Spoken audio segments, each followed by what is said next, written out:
এখান থেকে শুরু করবো।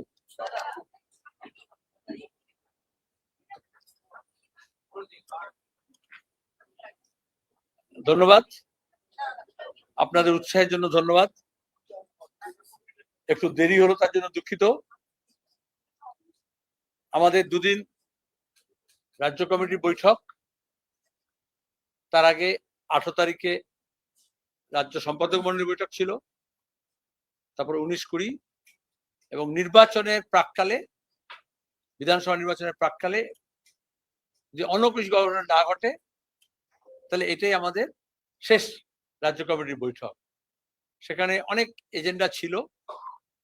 এক হচ্ছে আমাদের যে রাজনৈতিক প্রস্তাব আমরা নিয়েছি মাদুরাই পার্টি কংগ্রেসে, সেই রাজনৈতিক লাইন সিপিআইএম, তার ভিত্তিতে নির্বাচন আসলে যে পলিটিক্যাল ট্যাকটিক্যাল লাইন, সেটাকে কিভাবে ইমপ্লিমেন্ট করতে হবে, ইলেকট্রাল ট্যাকটিক্যাল লাইন, নির্বাচনী কৌশল, সেখানে আমাদের গাইডলাইন দেওয়া আছে এবং সেটা কেন্দ্রীয় কমিটি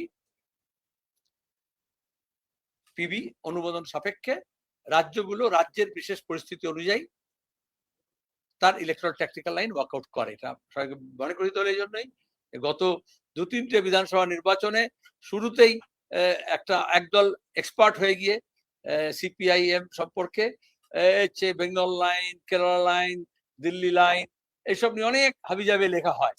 তো এবার অনেকেই তারা বেকার হয়ে গেছে, তো এখন সেসব নিয়ে কোনো কথা নেই।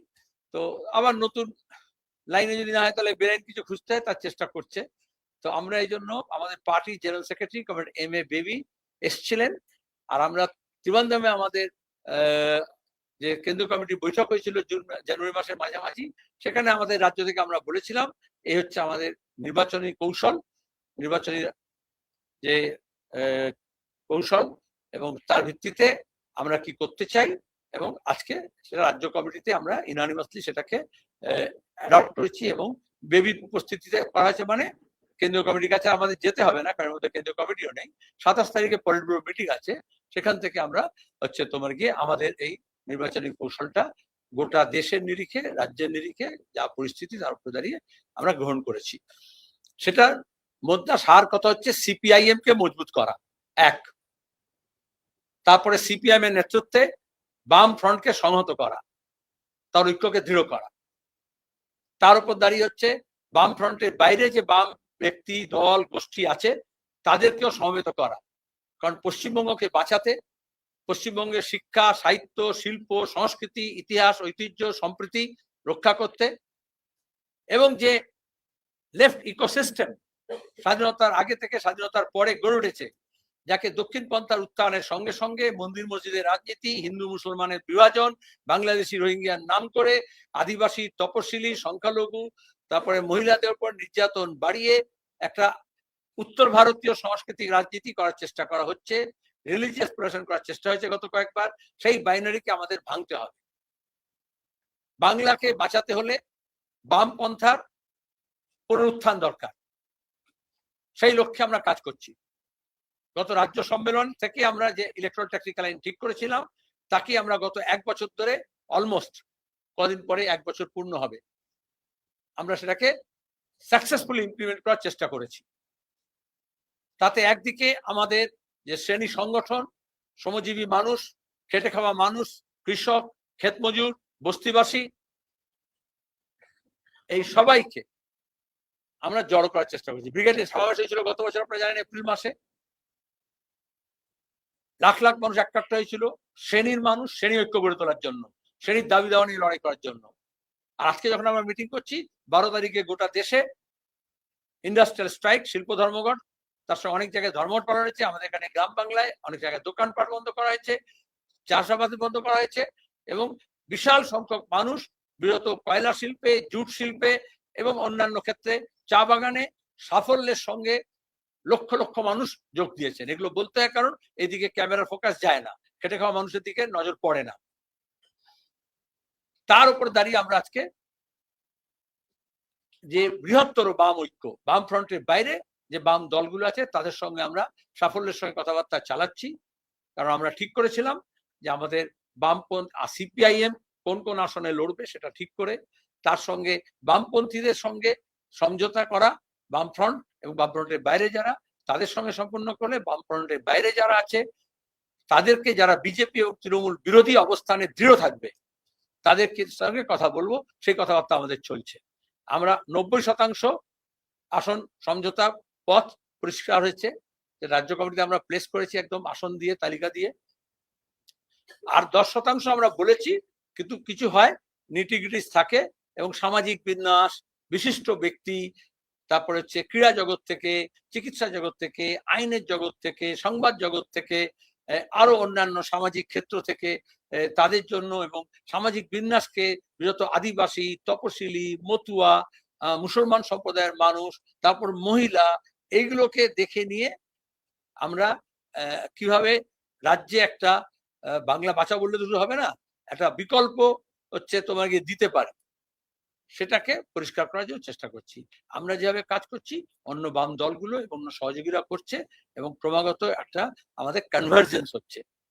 আজকে কনভার্জেন্স করলে ভালো হতো বললে, কিন্তু সিপিআইএম এর মিটিং করে তো আমরা কনভার্জেন্স করতে পারো। যে কনভার্জেন্স যদি করতে হয় তাহলে আরো বাকি শক্তিগুলোকেও সহযাত্রী যারা হবে তাদেরকে নিয়ে এটা এই কনভার্জেন্সটা ইমার্জ করছে, এটুকু আমি বললাম।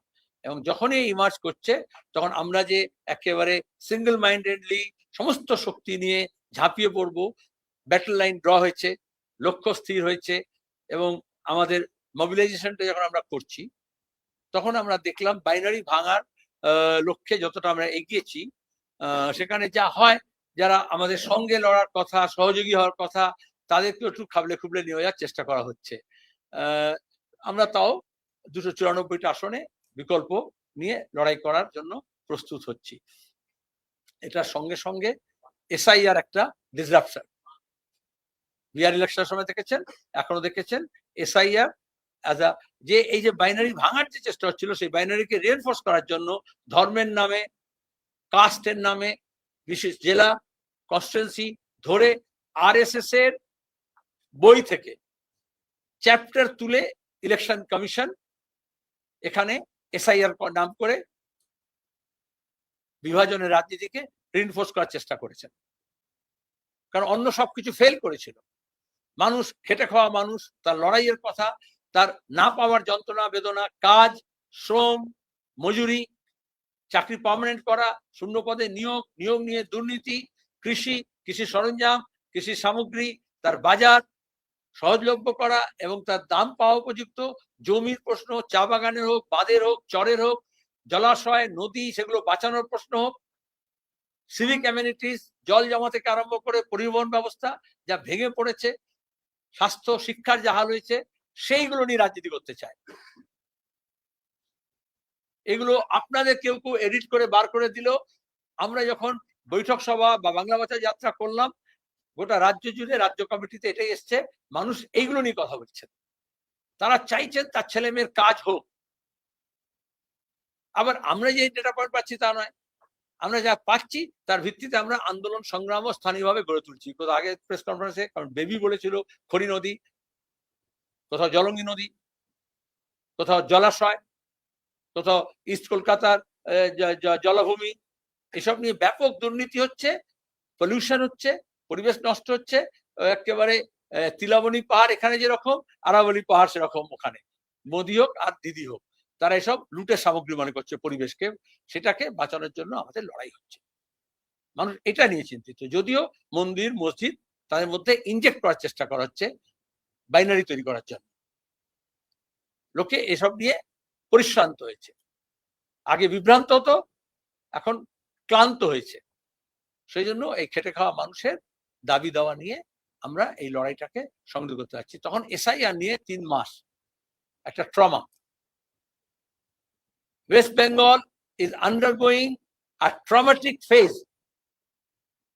কারণ ওয়েস্ট বেঙ্গল বলছি অ্যাজ আ হোল, সেখানে রাজ্য সরকার বলো, কেন্দ্র সরকার বলো, ইলেকশন কমিশন বলো, সিইও বলো, কোর্ট বলো, যে রিলিফ দেওয়ার কথা মানুষকে, অলরেডি আমাদের একটা স্ট্রেস এবং স্ট্রেনের মধ্যে দিয়ে যাচ্ছি আমরা।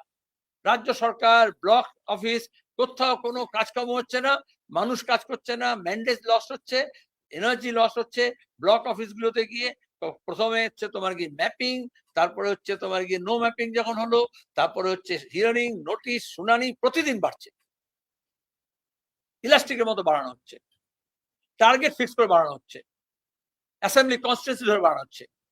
আর এটা করার সময় দেখা যাচ্ছে যে যখন অ্যাসেম্বলিগুলো দেখবে তাতে যেমন মৃত মানুষ রাখা হয়, যেমন ভুয়ো ভোটার রাখা হয়, তেমনি ভোট বাড়তে হবে কাদেরকে, একেবারে কোথায় ভোটের কত পার্সেন্টেজ এদিক তেদিক করলে চলা যাবে ডেমোগ্রাফি অনুযায়ী।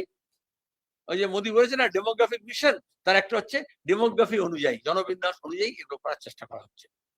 আমরা প্রথম থেকে তার প্রতিবাদ করেছি, নির্বাচনে ভোটাধিকার রক্ষার জন্য লড়াই করেছি, ভোটাধিকার সহায়তা কেন্দ্র করেছি, এবং এখনো দাঁড়িয়ে যখন হিয়ারিং হচ্ছে সেখানে দাঁড়িয়ে এই সব মার প্যাচ সেটা আদালতে করা হয়েছে, ব্লক অফিসে করা হয়েছে, এইআর অফিসে করা হয়েছে, সিও অফিসে যাওয়া হচ্ছে। আগামীকালও সিও অফিসে আমরা একটা যাব। যারা করছেন এই কাজ, বিএলএ থেকে যারা হিয়ারিং এর কাজ করছেন তারাও ট্রমাটাইজ।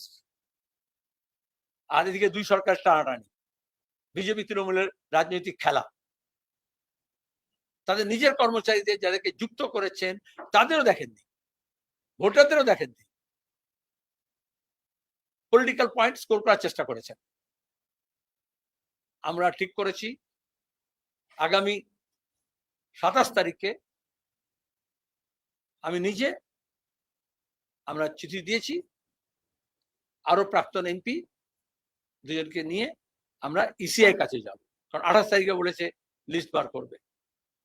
আজকে সুপ্রিম কোর্ট একটা দেখেছেন, আপনারা প্রশ্ন করবেন হয়তো আগে, আমি বাকিটা ডিটেলস তখন বলবো, কিন্তু কতটা অপদার্থ সরকার হলে, কেন্দ্র হোক বা রাজ্য হোক, কতটা অপদার্থ ইসিআই এবং সিও হলে বলা হচ্ছে জুডিশিয়াল এতে এটা দেখা হবে, করা হবে, দরকার হলে জুডিশিয়াল অফিসিয়ালসকে এঙ্গেজ করা হবে। আমরা সবাই জানি ইলেকশন কমিশন, সিও অফিস, তারপরে স্টেট গভর্নমেন্টের যে স্ট্রাকচার, তার মধ্যে অনেক সময় সেন্ট্রাল গভর্নমেন্টের যে এমপ্লয়িজ তাদেরকে নিয়ে, স্টেট গভর্নমেন্টের নিয়ে এগুলো করায়, নতুন নাকি? কিন্তু যখন আমাদের সংবিধান ভাগ করে দিয়েছে লেজিসলেচার, জুডিশিয়ারি, এক্সিকিউটিভ, যে যার নিজের এলাকার কাজ করে না, তখন একের অপরের এলাকার মধ্যে হচ্ছে ওভারল্যাপ করার চেষ্টা করে। তাহলে লেজিসলেচার ফেল করলে এক্সিকিউটিভ খুব পাওয়ারফুল হয়ে যায়, এক্সিকিউটিভ ফেল করলে জুডিশিয়াল তার টেন্টাকলস বাড়ায়। এটা অতীত অনেক ইতিহাস আছে, অনেক দেশের আছে, কিন্তু এটাতে কনস্টিটিউশনাল স্কিম অফ থিংসটা শ্যাটার্ড হয়ে যায়, সেপারেশন অফ পাওয়ারটা শ্যাটার্ড হয়ে যায়। তাহলে মমতা ব্যানার্জির নেতৃত্বের সরকার যেভাবে রাজ্য সরকার প্রশাসন পরিচালনা করছেন, ওই ভিডিও কনফারেন্স করে আর তোমাদের সবাইকে নেমন্তন্ন করে এয়ার কন্ডিশন হচ্ছে তোমার গিয়ে প্যাভিলিয়ন বানিয়ে লাইভ টেলিকাস্ট করে একে চমকে ওকে ধমকে ওকে এসএমএস দিয়ে আর হচ্ছে তোমার গিয়ে প্রশাসনিক বৈঠক হচ্ছে, তাতে প্রশাসন চলে না। এটা বোঝাচ্ছে সুপ্রিম কোর্ট বলছে ট্রাস্ট ডেফিসিট, তাই তো বলেছে আজকে, ট্রাস্ট ডেফিসিট। আমরা কথা অনেক আগে থেকে বলছি, মানুষের ভরসা উঠে যাচ্ছে। রাইটার্স বিল্ডিং থেকে জ্যোতি বসু একটা কথা বলা মানে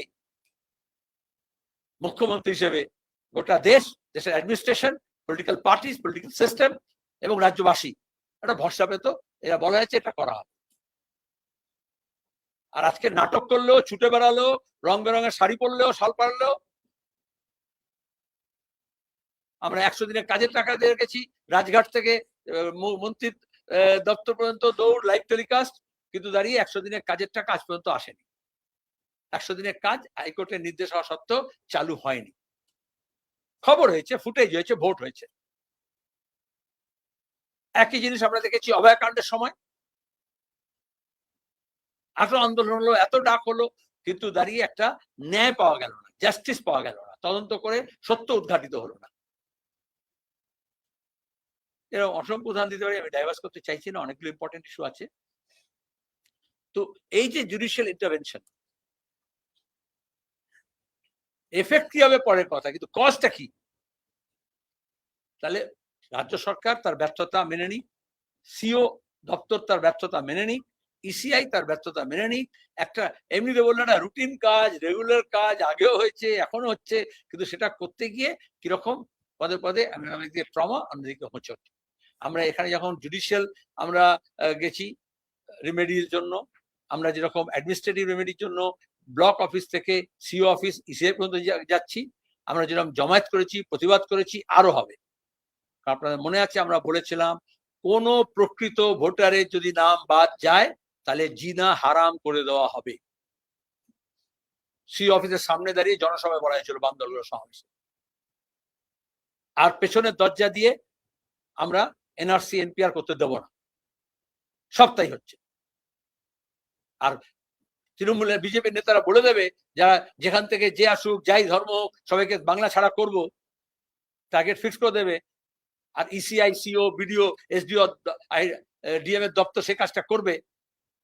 আর অসহায় মানুষ, সেই অসহায় মানুষের কাছে যাদের ম্যাপিং হয়েছে, যাদের শুনানি হয়েছে, যাদের সব লোড হয়েছে, যাদের লিস্টের নাম থাকলেও তারাও, আর যাদের নাম নেই তারাও, এদেরকে ইন্টিগ্রেট করে আমরা এই আন্দোলন সংগ্রাম করব। তার জন্য প্রস্তুতি আমরা নিয়েছি আজকে আলোচনা। তারপর আমরা বাম ফ্রন্টের মধ্যে আলোচনা করব, বাম দলগুলো এবং সহযোগী দলগুলোকে বলবো একযোগে যেতে হবে। কিন্তু 1 তারিখে, যেহেতু 28 তারিখে বেরোবে, তারপরে একটা ছুটির দিন, তার এইসব আছে।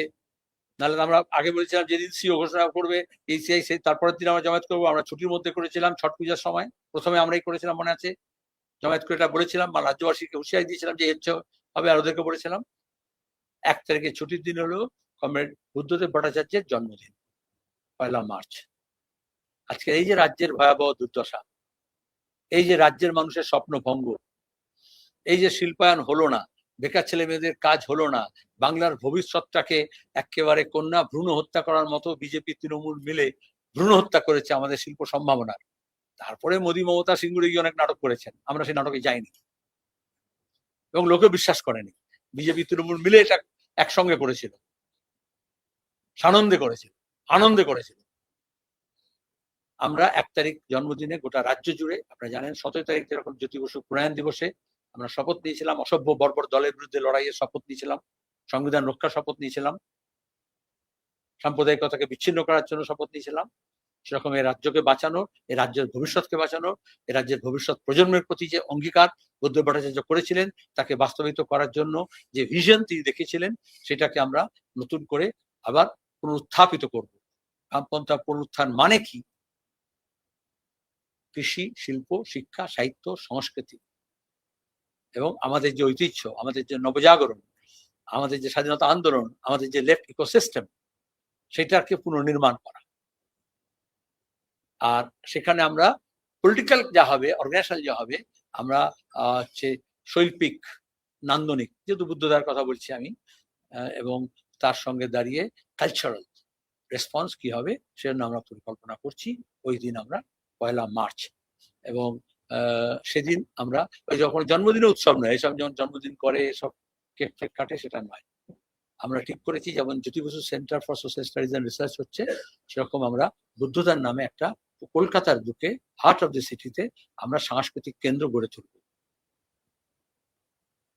কিন্তু ওই ভিত্তিপ্রস্তর স্থাপন, ঘোষণা, এসব কিচ্ছু না। এখন আমরা নির্বাচনের প্রস্তুতি নিচ্ছি, কিন্তু ওই দিন যে জমিতে হবে, যে জায়গায় হবে, সেই জায়গায় আমরা এই আর্টিফ্যাক্ট ইনস্টল করে যে ট্রমা বেঙ্গলের, তার ট্রমা যেটা আমাদের সবাইকে ফেস করতে হচ্ছে, the traumatic phase of these 3 months which Bengal has undergone along with some other states, আর এই যে অপদার্থতা,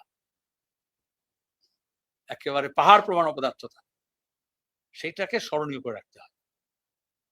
যেমন আমাদের দাঙ্গা, যেমন আমাদের বন্যা, যেমন আমাদের প্রাকৃতিক বিপর্যয়, যেমন আমাদের দেশভাগ, যেমন আমাদের মন্বন্তর, দুর্ভিক্ষ, যেমন কোভিড, कोरोना, सब याद रखा जाएगा। কিছু ভুলে গেলে চলে না।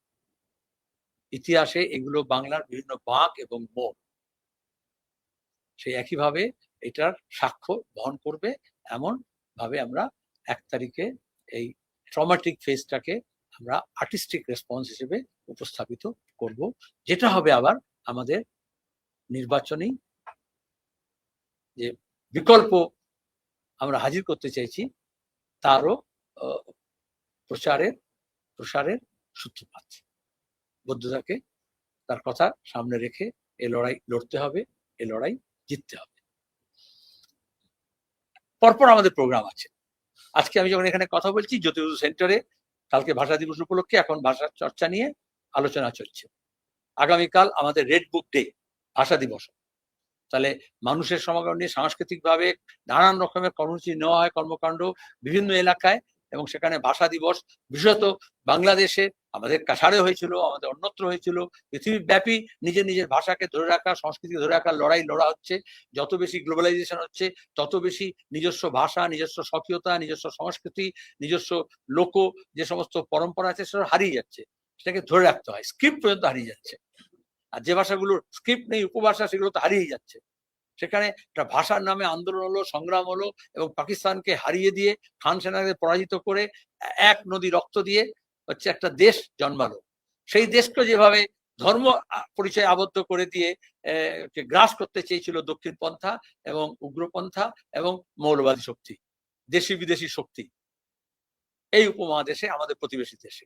সেখানে যা হোক একটা নির্বাচিত সরকার আসছে, নির্বাচন হয়েছে, এবং যেভাবে জামাতরা একেবারে ক্ষমতা দখল করার জন্য উঠে পড়ে লেগেছিল, সেখান থেকে ভারতে দেশ হিসেবেও, আমরা প্রতিবেশী পশ্চিমবঙ্গ হিসেবেও, এবং সাম্প্রদায়িক মুক্ত জগৎ যারা তৈরি করতে চাই, তাদের কাছে একটা আপাত স্বস্তি জায়গা হয়েছে। এরপরে বাংলাদেশ কোন পথে যাবে, কিভাবে এগোবে, সেটা বাংলাদেশ ঠিক করবে। কিন্তু গণতান্ত্রিক, সাম্প্রদায়িকতাহীন মুক্তিযুদ্ধের ধারাকে বহন করে যাতে, সেজন্য 21 তারিখের এবারে অনেক বেশি গুরুত্বপূর্ণ। সেটা যেমন হবে, আমরা আমাদের গোটা বিশ্বে 21শে ফেব্রুয়ারি নিজের নিজের ভাষায় মার্ক্সবাদের চর্চা করতে হয়। ভাষা তো আসলে আলোচনার জন্য, কমিউনিকেশনের জন্য। তো সেজন্য আমরা রেড বুক ডে পালন করি, এবং ভেনেজুয়েলা থেকে এই বাংলাদেশ পর্যন্ত, এবং আমাদের পশ্চিমবঙ্গেও, আমাদের দেশেও যে সাম্রাজ্যবাদী যে দখলদারি, ট্রাম্প, তারিফ, তারপরে তো এফস্টাইন ফাইল থেকে দেখেছেন যেভাবে ব্ল্যাকমেল করা হচ্ছে বাজার দখল করার জন্য বিভিন্ন প্রশাসনকে। ইংল্যান্ড হলে তার রাজপুত্র হলেও অ্যারেস্ট হয়, আর আমাদের প্রধানমন্ত্রী হলেও, শাসক দলের লোকজন হলেও, এইসব মাফিয়া যারা হচ্ছে অ্যাবিউজেস, হিউম্যান ভ্যালুজের যা যা খারাপ, সেগুলোকে তারা সেলিব্রেট করে। দক্ষিণপন্থা মানে তাই। তাহলে এটা কি করে হলো, এই কেমন হয়, কেমন চলে, এই নিয়ে আমরা চর্চা করব। এবং সেই জন্য আমরা বই ছাপিয়েছি। সেই বই পাঠ হবে সর্বত্র পাঠচক্রের মধ্য দিয়ে, বাংলা ভাষায়। এই বিশ্বে দক্ষিণপন্থা উত্থান এবং সাম্রাজ্যবাদের যে কর্মসূচি, এবং সেটা কিভাবে মানবতা বিরোধী, কিভাবে শিশু বিরোধী, নারী বিরোধী, কিভাবে আমাদের স্বাধীনতা বিরোধী, কিভাবে আমাদের ব্যবসা বাণিজ্য শিল্প জ্বালানি বিরোধী, আমাদের নিরাপত্তা বিরোধী, সেসব নিয়ে আলোচনা। এটা হচ্ছে 21 তারিখে। 22 তারিখে জ্যোতির্বসু সেন্টার উদ্যোগে মেদিনীপুর শহরে আলোচনা হবে। যেমন আমরা উত্তরবঙ্গে একটা করেছিলাম যে বিকল্প কি উত্তরবঙ্গের জন্য, এরকম জল, জঙ্গল, জমিন নিয়ে, জঙ্গলমহল, এই পশ্চিমাঞ্চল, সেই ব্যাপারে আমাদের মানুষের জ্বালা যন্ত্রণা, প্রকৃতি, পরিবেশ এবং লেফট ইন্টারভেনশন কি হবে, সেই নিয়ে একটা আলোচনা চক্র হবে। সেখান থেকে যা বেরিয়ে আসবে, আমরা এখন যেটা ইলেকশন ম্যানিফেস্টো করার লক্ষ্যে এগোচ্ছি, সেখানে মানুষের কথা চাইছি। এখানে আগামী গতবার আমরা বিবেকে দিয়ে আহ্বান জানিয়েছিলাম, কয়েক হাজার মতামত এসছে, আরো আসছে, সেগুলোকে আমরা ইন্টিগ্রেট করছি, এবং আমরা ম্যানিফেস্টো তৈরি করব। এই ম্যানিফেস্টো যেমন রাজ্যের জন্য হবে, সেরকম রিজিয়নাল হবে, এবং সেরকম অ্যাসেম্বলি ভিত্তিক হবে, এটা সিদ্ধান্ত হয়েছে। এটা বলি না আমরা আগে, এখন অন্যরা স্লোগান চুরি করে নেয়, যারা পুকুর চুরি করতো কথা চুরি করে নেয়, লোক চুরি করে নেয়। হ্যাঁ, তো তারা হচ্ছে তোমার গিয়ে, যে ওরা হিন্দিতে আমি শুনতাম अपहरण কাণ্ড, বিহারে হতো। দেখবে তো এরকম আমি পরপর বললাম, আর অনেক প্রোগ্রাম থাকবে প্রতিদিন। সেটা কিন্তু আমাদের এই বৈঠক চলবে, কয়েক হাজার হয়েছে, আরো কয়েক হাজার হবে। আমরা মানুষের কাছে যাব, সেখান থেকে যে দাবি দেওয়া আসছে সেগুলোকে যে আমরা স্থানীয়ভাবে গ্রাস রুট লেভেল স্ট্র্যাটেজি আমরা আন্দোলন সংগ্রাম করছি, আর আসন সমঝোতার কাজও হচ্ছে, তার উপর দাঁড়িয়ে আমরা এগুলো সব সিদ্ধান্ত গ্রহণ করেছি। এই সিদ্ধান্তের পাশাপাশি আমরা করেছি বামফ্রন্টের বৈঠক করে যত দ্রুত সম্ভব আমাদের আসন সমঝোতা আমরা পাকা করব, এবং এ মাসের মধ্যেই আমাদের প্রার্থী তালিকা প্রস্তুত করব। একজন করে বললে ভালো হবে, আর যে মাইক করবে ব্যবহার তারটাই শুনবো, নাহলে শুনবো না। নাহলে এখানে বলতে হবে ভিড় হয়েছে অনেক। বলো, দাঁড়িয়ে বলো, তাহলে লোকে শুনবে না।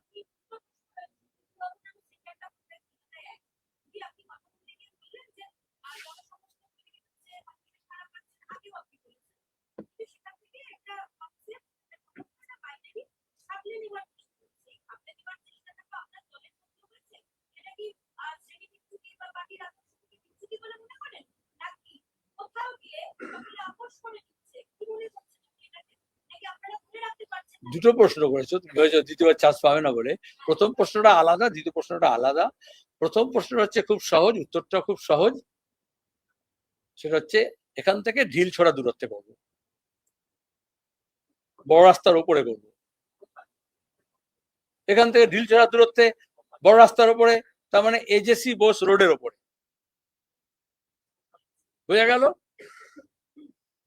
প্রমোদ দাশগুপ্ত মেমোরিয়াল ট্রাস্ট করবে তার শিষ্য বুদ্ধদেব ভট্টাচার্যের নাম। দ্বিতীয় প্রশ্নটা তুমি অনেক গম্ভীর গম্ভীর কঠিন কঠিন কথা ব্যবহার করেছো, যেগুলো আমরা সাধারণত পার্টির সম্মেলনে ব্যবহার করি বা মঞ্চে ব্যবহার করি, হ্যাঁ, ডকুমেন্টসে ব্যবহার করি, প্রেস কনফারেন্সে একদমই করি না। সব বললো না, আমি বলছি না, তার মধ্যে একটা বাংলা শব্দ শুনেছি, খাবলে খাবলে, পরিচিত শব্দ হয়, সেটা আমার মনে আছে। এখানে রিপিট করো না, খাবলে খাবলে না। আসলে কি হয়, বাইনারি ভাঙতে হলে যে প্রয়াস আমরা নিয়েছি, তাহলে যাদের মিলিয়ন ডলার খরচ করে, million and million if not trillion dollar খরচ করে বামপন্থীদেরকে কোণঠাসা করা, নিকেশ করা, শেষ করা। তাই তো বলেছিল কেশপুরে শেষপুর, তারপরে শুভেন্দু বলেছিল লাল ঝান্ডা ধরার লোক থাকবে না, তারপরে মাওবাদীদের নিয়ে সে গুলি করে মারা হয়েছিল, সালকুসনের লাশে ওখানে যেখানে পড়েছিল সেখানে গেছিলাম কদিন আগে, মিটিং করেছি। কোথায় তোমার গিয়ে ইউরোপ থেকে, কোথায় লাটাভিয়া, সেখান থেকে ক্রু নিয়ে কোথায় আনন্দমার্গীদের ঘাঁটিতে, ওখানে হচ্ছে তোমাকে পুরুলিয়ায় অস্ত্রবর্ষণ করেছিল জ্যোতি বসু। সরকারকে ফেলতে হবে, ভুলে গেলে তো চলবে না, সব ইয়াদ রাখা জায়গা বলেছি। সাম্রাজ্যবাদী শক্তি, যখন তুমি বলেছো আমি ভারী কথাই বলি, মন পছন্দ সরকার না হলে এয়ারফোর্সকে ব্যবহার করে মাদুরে এবং তার বউকে তুলে নিয়ে চলে যায়। অপহরণ না, কেউ অপহরণ লেখে দিয়ে, এটা খাবলে নেওয়া নয়, তেল সম্পদকে খাবলে নেওয়া। মনপুত না হলে মুসলিম ফান্ডামেন্টালিস্টদের ব্যবহার করে কমিউনিস্ট বিদ্বেষ থেকে নাজিবুল্লাহকে প্রতিবেশী দেশে ইউএন ঘাঁটি থেকে তুলে নিয়ে গিয়ে ট্রেনে ঝুলিয়ে ফাঁসি দেয় কমিউনিস্ট বিদ্বেষ। সেখানে দাঁড়িয়ে তার মানে যে কোনো জায়গায় লঙ্কাকাণ্ড বাঁধতে পারে। আর তারপর হলো বামপন্থী দুর্বল হয়ে গেছে, বামপন্থী নেই, শূন্য হয়ে গেছে, কেউ নেই, সিপিএম নেই, তোমরা বলতে সব বৃদ্ধতন্ত্র। আমরা বাংলা ভাষা যাত্রা করে দেখালাম নতুন প্রজন্মের কোন নেতা নেত্রী বিজেপি তৃণমূলের কাছে নেই, যা আছে ভাড়া করা, কেনা, নাহলে দলবদল করা। একমাত্র সিপিআইএম গোটা দেশের মধ্যে, পশ্চিমবঙ্গ সিপিআইএম গর্ব করে বলতে পারে হোম গ্রোন অর্গানিক লিডারশিপ। আমরা আন্দোলন সংগ্রামের মধ্য দিয়ে নতুন প্রজন্ম সর্বস্ব ত্যাগ করে, যেখানে ল্যাবে ঢুকতে দেয়নি, অ্যাডমিট কার্ড ছিঁড়ে দিয়েছে, ক্লাস করতে দেয়নি, কলেজে ভর্তি হতে দেয়নি,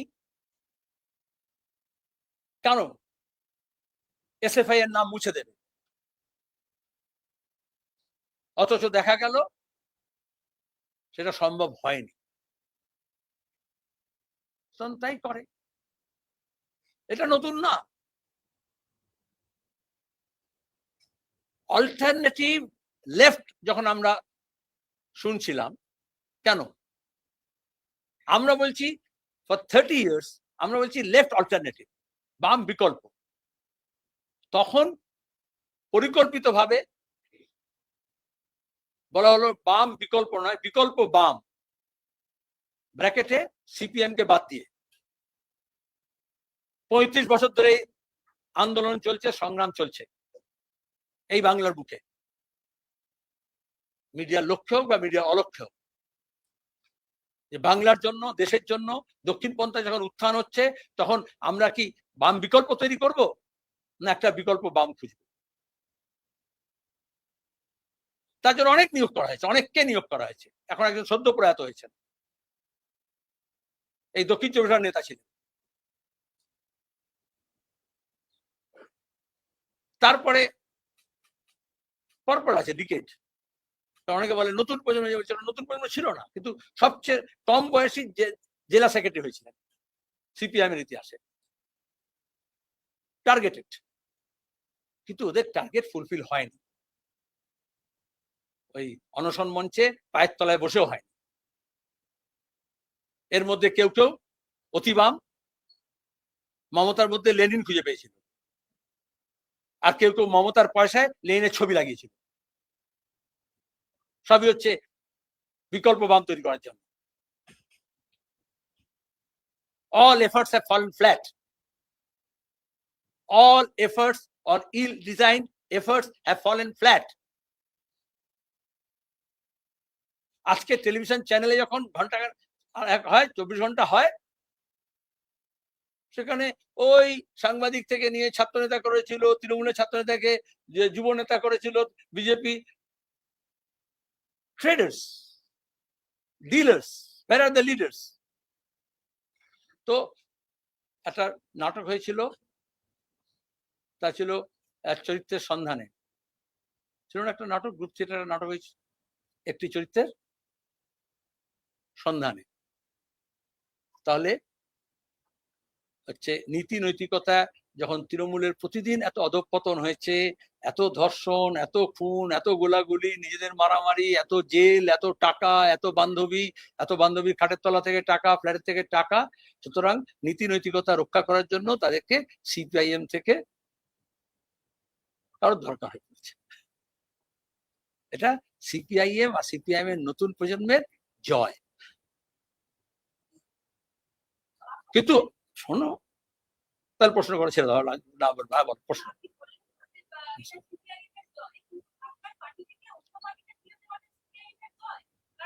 তুমি সাংবাদিক কে অন্য পার্টিতে গেছে, নাম বলো তো, আমি জানি না। কোন পার্টিতে গেছে বলো তো, কোন পার্টিতে গেছে? আমি যে আপনার পার্টি, তুমি না প্রতিকূল পরে বলে, তুমি আপনার পার্টি থেকে অন্য পার্টিতে গেছে, আমি বললাম কোন পার্টিতে কে গেছে। আমিও প্রশ্ন করেছি। শোনাই তো যাচ্ছে, সেখানে একটা আমি শুনলাম, তারই মুখ থেকে শুনলাম যে সে বলছে কান নিয়ে গেছে, তুমি কানের দিকে তাকাও না কাকের দিকে তাকাবে। I just quoted. আমি চাইছিলাম এরকম নাম আসুক, তাই বললাম রতনে রতন ছেলে।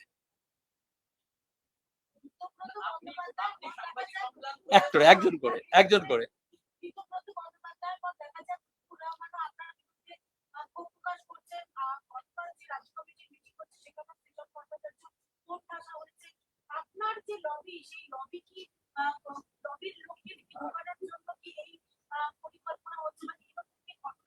পার্লামেন্টে, আমি তো দীর্ঘদিন ছিলাম রাজ্যসভা এবং লোকসভায়, আমাদের সেটা বলা হতো পার্লামেন্টে না লবি আছে। লবি মানে জানতো, মানে হাউসের বাইরে একটা করিডোর থাকে, কিন্তু পার্লামেন্টের রুলসে লেখা আছে lobbying is not allowed in Indian parliament system. USA আছে, ইউএস কংগ্রেসের লবিং সিস্টেম আছে, কিন্তু ভারতীয় গণতন্ত্রে, ভারতীয় সংসদীয় গণতন্ত্রে, ভারতীয় সংসদে আইন করে রুলস লেখা আছে লবিস্ট বা লবিং অ্যালাউড নয়। আর আমাদের যে পার্টি অফিস দেখছো, রাজ্য কমিটির কথা বললে, আমাদের কোনো লবি নেই। সোজাসুজি তোমরা সিঁড়িতে ওঠো এবং হলে ঢুকে যাও। যেখানে লবি আছে সেখানে লবিং অ্যালাউড নয়, আর যেখানে লবি নেই সেখানে তুমি আবিষ্কার করছো। I feel sorry for you. বললেন যে দুদিনের যে বইটা হয়েছে তার প্রথম কথা বললেন সিপিআইএম কে শক্তিশালী করা, যে প্রতিকূলের মতো ছেলেরা যদি মোহাম্মদ সেলিমকে, রাজ্য সম্পাদককে বলে যে আমরা যদি প্রশ্ন করি, আমাদের বিরুদ্ধে ষড়যন্ত্র করা হয়, তাহলে সিপিআইএম কি শক্তিশালী হবে না? এই প্রশ্নের যে ষড়যন্ত্র আমি কি জানবো, বলো।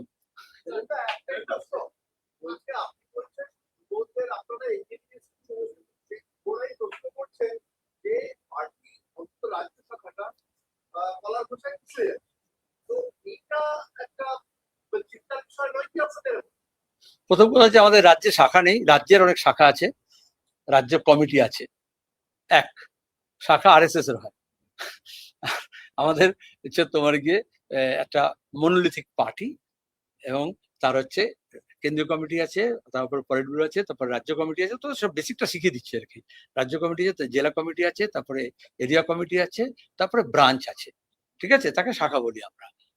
কিন্তু শরৎচন্দ্র চট্টোপাধ্যায়ের গৃহদাহ একটা উপন্যাস ছিল, সে উপন্যাসে সাম্প্রদায়িকতার বিরোধী, এবং এই যে এখন নেত্রদান নিয়ে যেরকম হলো হইচই, এই যে ডাইনি সন্দেহে যেভাবে পিটিয়ে মারা হচ্ছে, মানে দক্ষিণপন্থা উত্থান মানে তো এই সমস্ত অবসকিউরিটিস আইডিয়া, কুসংস্কার, সেগুলো ফেরত আসা। তো শরৎচন্দ্র চট্টোপাধ্যায় প্রোটাগনিস্ট হিসেবে সে উপন্যাসে বলছেন, তোমরা সবাই পড়েছো, 150 বছর শরৎচন্দ্র এখন, যে ওই ছোঁয়াছুতের ব্যাপার আছে, রান্নাঘর খাওয়া ছোঁয়া। তখন রাইটার প্রোটাগনিস্ট হিসেবে মেয়েটাকে বলছেন যে ধর্ম কি হাতের চুরির মতো ঠুনকো, যে একটু আগাতেই ভেঙে যাবে?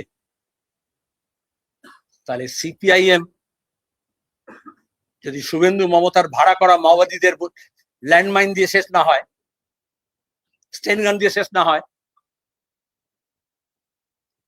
এবং যাদের নাম বলছো সব তাবর তাবর নেতা দল ত্যাগ করলেও সিপিএম যদি শেষ না হয়,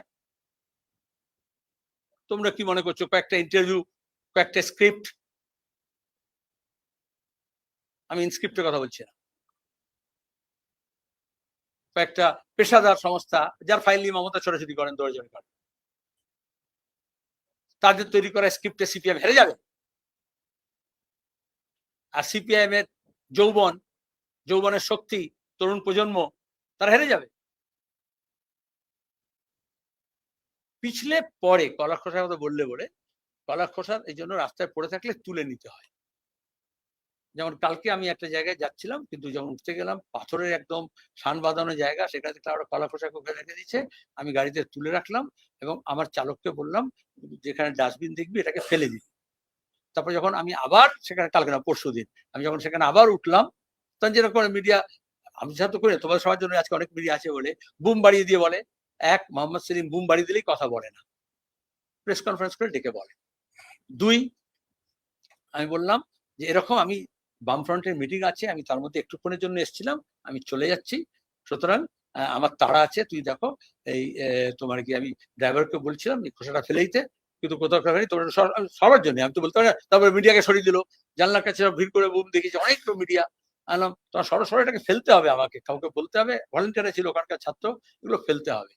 তো কেউ কেউ লিখলো যে মোহাম্মদ সেলিম কলা দেখেছে, না কলা দেখেনি, কলা খোসা ফেলতে গেছি। আর সেটা আমি কোনো জার্নালিস্টকে বলতে পারি না যেটা আমি ফেলে দে, আমি কোনো ভলেন্টিয়ারকে দেখছিলাম যারা গাড়ি তুলতে এসেছিল আমাকে, আর ড্রাইভারকে বকছিলাম, যেটাকে ফেলতে বললাম সিটে রেখে দিয়ে গেলাম, তুই ফেললে না। শোনো, আরে উত্তরটা তো হয়নি।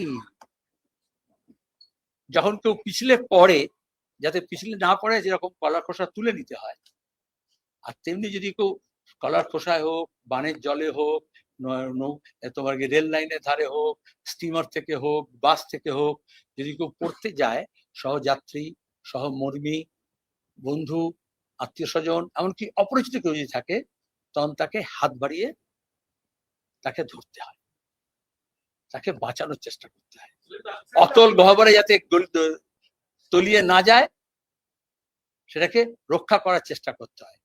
কিন্তু এইটুকু সাবধান থাকতে হয়, অনেক সময় কি হয়, জলের তোরে যে বাঁচাতে চেয়েছিল সেও হয়তো ওইদিকে চলে গেল, বা রেল এমন স্পিড আসলো যে আত্মহত্যা করতে যাচ্ছিল তাকে টানতে গেল কিন্তু চলে গেল, তখন এই রিস্কটা নিতে হয়, কিন্তু আবার রিস্কটাকে অ্যাভয়েডও করতে হয় যাতে আঘাতটা আরো অন্যদেরকে না লাগে। একজন একটা প্রশ্ন একজন অত করতে হবে না, তুই বলো ফার্স্ট।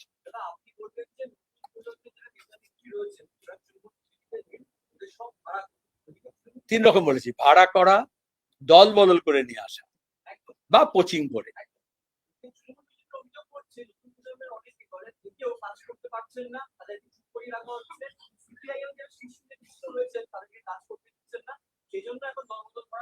এখন অফ সিজনের কথা বললে তো হবে না, এখনো সিজন স্টার্ট হয়নি, যে সিজন স্টার্ট হবে তখন দেখবে তৃণমূলে কত লোক বলবে দম বন্ধ হয়ে যাচ্ছে বলে বিজেপিতে যাবে, আর বিজেপিতে কত লোক বলবে যে দম বন্ধ হয়ে যাচ্ছে, নিঃশ্বাস নিতে পারছি না, তৃণমূলে আসবো। এসব তো গত দুটো নির্বাচনে দেখেছো তোমরা, নতুন করে কি আবিষ্কার করছো?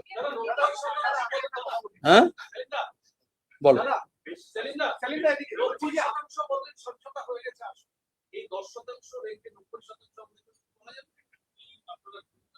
একদম কোচবিহার থেকে কাকদ্বীপ পর্যন্ত বেশিরভাগ জেলায় 100% সিপিএম কোন আসন লড়বে, বাম শরিককে লড়বে এবং সহযোগী কারা লড়বে, এগুলো আমরা আসন রফা করে নিয়েছি।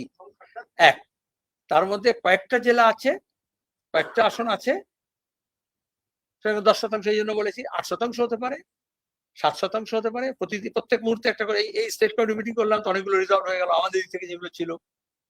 যখন রফা মানে সমঝোতা মানে 2 কদম তুম ভি চলো 2 কদম হাম ভি চলে, তো আমরা সেখানে দাঁড়িয়ে নানান রকমের একদম সবই তো আজকাল কম্পিউটারাইজ হয়ে গেছে এবং রাজ্য থেকে, জেলা থেকে, এরিয়া থেকে সমস্ত নিয়ে আমরা এগুলো করছি। এই জন্য আমি বললাম আর কয়েকদিনের মধ্যে 7% বাকি আছে, এটা 7 দিনের মধ্যে হয়ে যাবে।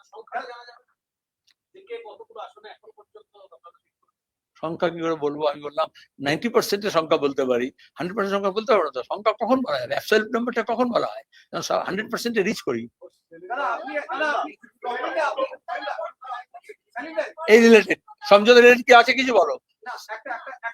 সমঝোতা ছাড়া যেগুলো আছে একটু পরে করবে, আগে সমঝোতার জন্য কি আছে আছে ওটা পরে আমি ব্যাক করবো না কিন্তু। প্লিজ হয়ে গেছে তোমার, তোমার হয়ে গেছে।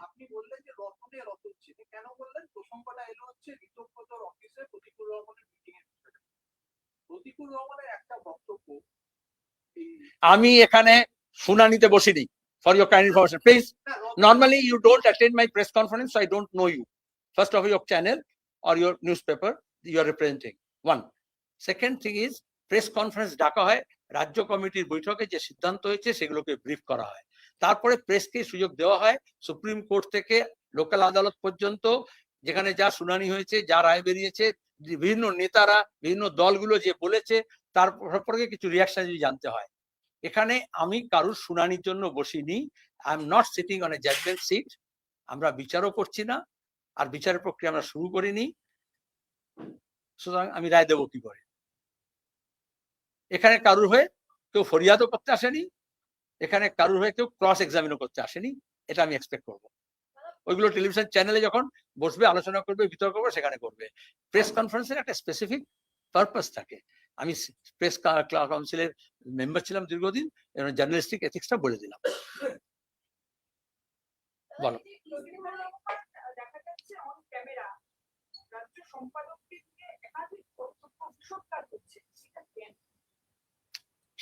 তাকে প্রশ্ন করলে বেশি হবে, বা যদি বলো এই যে আজকে তোমরা ওর যে ব্র্যান্ড ভ্যালুটা, সেটা আমাকে বা সিপিআইএম কে কোয়েশ্চেন করছে বলেই উল্টোটাও তোমার প্রশ্নটা থেকে আমি উত্তরটা পেলাম।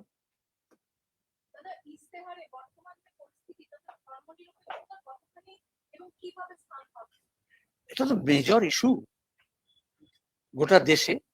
আমি যেটা ধরলাম এটা এখন তো আপনাকে দিতে পারি, আমার কপি আছে, প্রেসও পাওয়া যায়।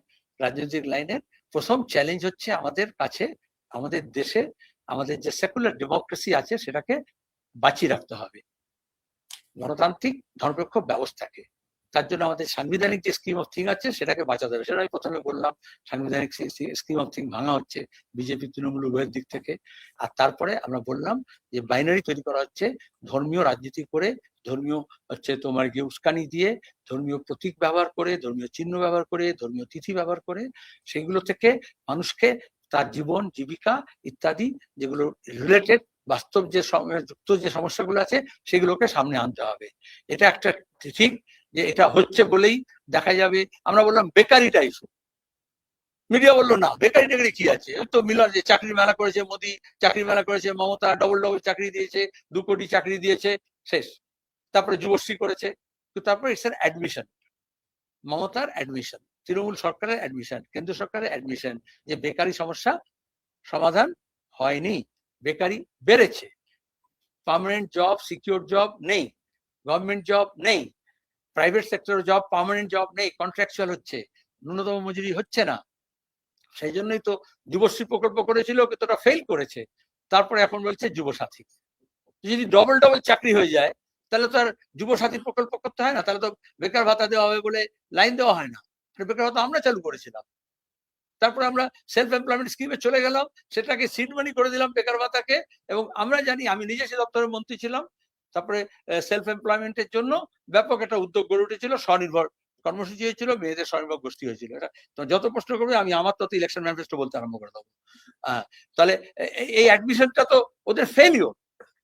তার ধর্মক্ষতার ব্যাপার এটাই হয়েছে, যখন ওরা বুঝেছে যে মন্দির মসজিদ, ওই কি বলে রাম মন্দির, তারপরে হচ্ছে যে দীঘায় জগন্নাথ মন্দির, তারপরে হচ্ছে দুর্গাঙ্গন, তারপরে হচ্ছে মহাকাল মন্দির, এইসব করেও চিড়ে ভিজছে না, ঠিক আছে, তখন চিড়ে ভেজার জন্য বাম সমুদ্র থেকে এক কৌটো জল ঢুকিয়ে তুলেছে। হ্যাঁ বলো, সরি আমি একবার দিকে যেটুকু জট আছে, এই যে আসল যে জটটা আপনি বলছেন যেটা কেটে যাবে বলছেন এক সপ্তাহের মধ্যে, এটা কি শুধু বাম শহীদদের সঙ্গে নাকি এই জটটা আজাদের সঙ্গে এখন ডিফারেন্ট? জট শব্দটাই আমি ব্যবহার করিনি, আমি বলছি 92%, 93%। আমি একটু প্রথমে যখন শুরু হয়েছিলাম 90%, এখন তো ওখানে হোয়াটসঅ্যাপে দেখে নিলাম 92%, কারণ আমাদের টিম তো কাজ করছে, কথাবার্তা হচ্ছে। আমি যেতে যেতে বলছি 93%, ঠিক আছে, এটা মানে মিটারের মতো আর কি, ইন্ডিকেটার্স। আর বাকি যেগুলো আছে সেগুলো আলাপ আলোচনা চলছে। আমি 7 দিন সময় দিলাম, অতদিন লাগবে না, অতদিন ধৈর্য রাখতে হবে না, ধৈর্য ধরতে হবে না, ধৈর্যচ্যুতি হবে না। তার আগেই বাকিগুলো নিটিগিটিস গুলো, কারণ ক্লেম কাউন্টার ক্লেম থাকে, সেগুলো আলোচনা করতে হবে। আলোচনা মানে তাই, আরে ট্যারিফ বার বলে বললাম, একতরফা ঘোষণা করে দিও না ট্রাম্পকে, যে তারপরে একটু ডিপ্লোম্যাটিক চ্যানেলে আলোচনা করো, ডিসকাশন করো, আমাদের স্বার্থ দেখো, তোমাদের স্বার্থ দেখো, এটা আলোচনার মাধ্যমে হয়। ভারত পাকিস্তান যখন তোমরা অপারেশন সিন্দুর বলে ডঙ্কা বাজাচ্ছিলে, আমরা তখনও বলেছিলাম যে গলি নেই বলি সে হাল হোগা, অনেকে আমাদের দেশদ্রোহী বলেছিল, কিন্তু আলটিমেটলি তারপর ট্রাম্প বললো, তখন যুদ্ধ থেমে গেল। মনে করিতে ইচ্ছে, কারণ ভোটের সময় তো সব পোস্টার লাগাবে আবার অপারেশন সিন্দুরের। তো সেই রকম দাঁড়িয়ে তোমার গিয়ে যখন একাধিক দল যখন আলোচনা করে, তার মারফতে তৃণমূলের একটা গোষ্ঠী আরেকটা গোষ্ঠী বোমাবাজি করার থেকে তো ভালো, যে উপপ্রধান প্রধানের দল নিয়ে ছোড়াছুড়ি করে খুনোখুনি করার থেকে তো ভালো যে একাধিক দল বামফ্রন্টের মধ্যে এবং বামফ্রন্টের বাইরে যে দলগুলো আছে তাদের সঙ্গে আলাপ আলোচনা করে আমরা একটা সেটেলমেন্টে পৌঁছবো। এটা তোমাদের মনোপুত হবে না, গুলি করে চলে ভালো লাগতো, কিন্তু এটা হচ্ছে না।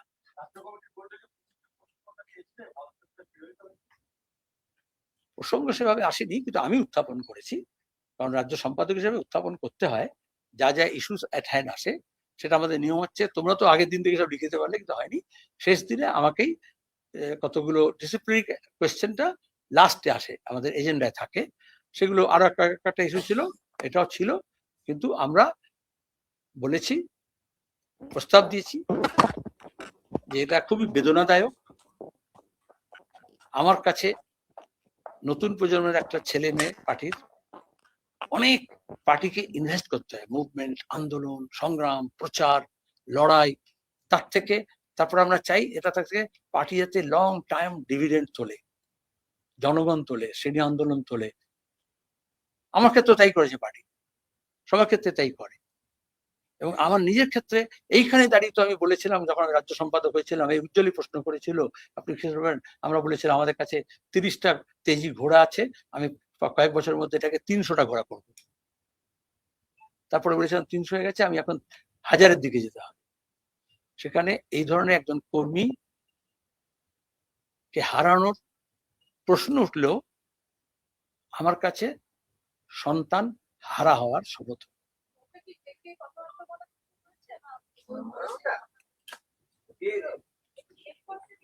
বলো কি প্রশ্ন আছে?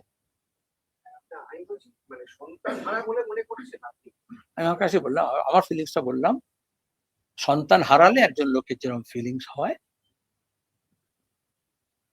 আমি যখন আমার রাজ্য কমিটিতে উত্থাপন করেছি, আমার সেই ফিলিংস হয়েছে।